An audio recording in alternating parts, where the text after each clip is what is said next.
Julianne Finney has become already a recognisable face as part of a growing campaign to investigate military suicides. Her son, David Finney, was a 2-decade veteran of the Navy.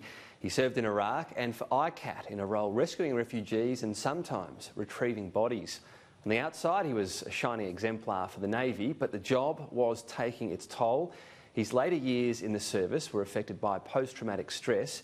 He was medically discharged in 2017. He sought urgent help in 2018 from the ADF. It seemingly fell on deaf ears. In February of this year, he took his own life, leaving behind a devastated mother, but one who is determined to fight for change, including a royal commission. Can I say to those who have lost loved ones to suicide, please take some comfort. This Parliament is united when it comes to improving mental wellbeing and preventing suicide. None of us can pretend to fully understand your grief at the loss of a loved one at these extraordinarily difficult times, the anger, the frustration, the grief you must feel. But we can commit ourselves in this place, Mr Speaker, to working together to prevent suicide across our nation and particularly in our veteran community. Mr Speaker, we can do better. I believe we must do better, and I also believe, Mr Speaker, we will do better. I thank the House. Julianne Finney has just met with the Prime Minister as well, and she joins me now here in the studio. Thanks for your time. Thank you, Tom. So you've just met with Scott Morrison. What did he have to say? So the Prime Minister assured me that a Royal Commission is still not off the table. He still needs a few things that he needs to look at, but he assured me it's still not off the table, and I'm happy with that for now. He also assured me that he would be thinking about it over the Christmas break, because I do not want this mission, if you like, to lose momentum. No, and you won't be stopping that, and we'll continue to talk to you.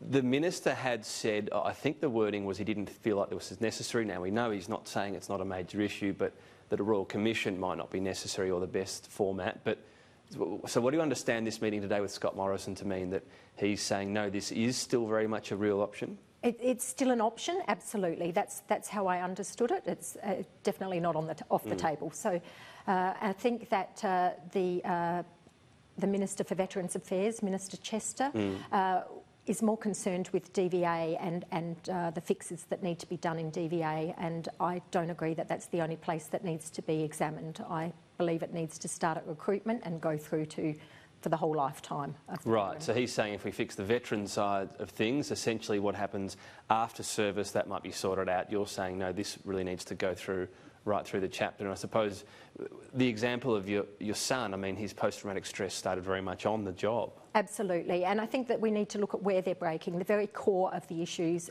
in the ADF, and what we're doing wrong, that our veterans, aren't making it either while they're still in service or after they leave.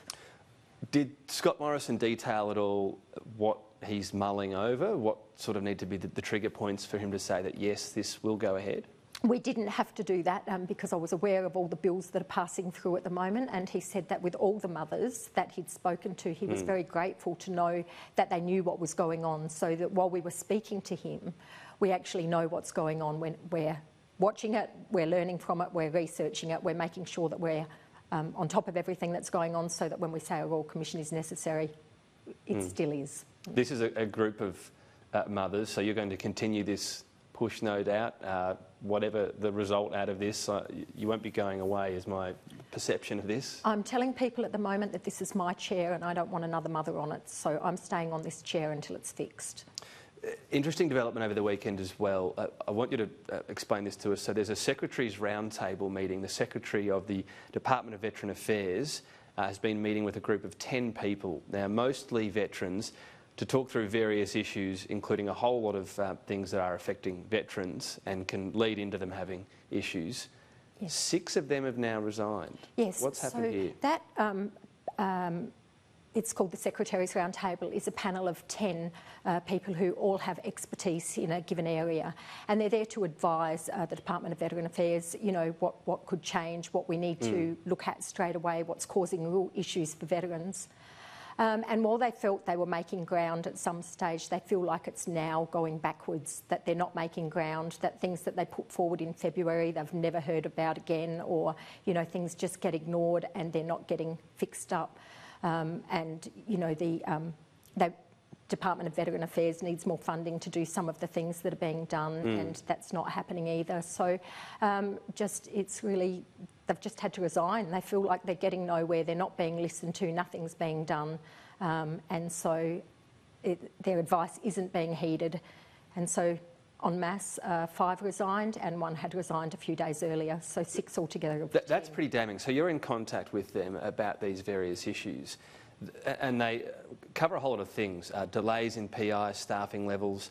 I know costing of gold cards, and I know this is a big issue, that once you're in this system trying to get a gold card, which actually means not having to fill out reams and reams of paperwork and proving you're eligible for something. When someone's in a mental health crisis like that, having to fill out this paperwork or prove something or travel a long distance, as your son was told to, that can be the difference between getting help or not. Absolutely. It's got to be immediate, and it's got to be exactly what they need. It's not just this psychiatrist or psychologist. It's got to be immediate and exactly what they need.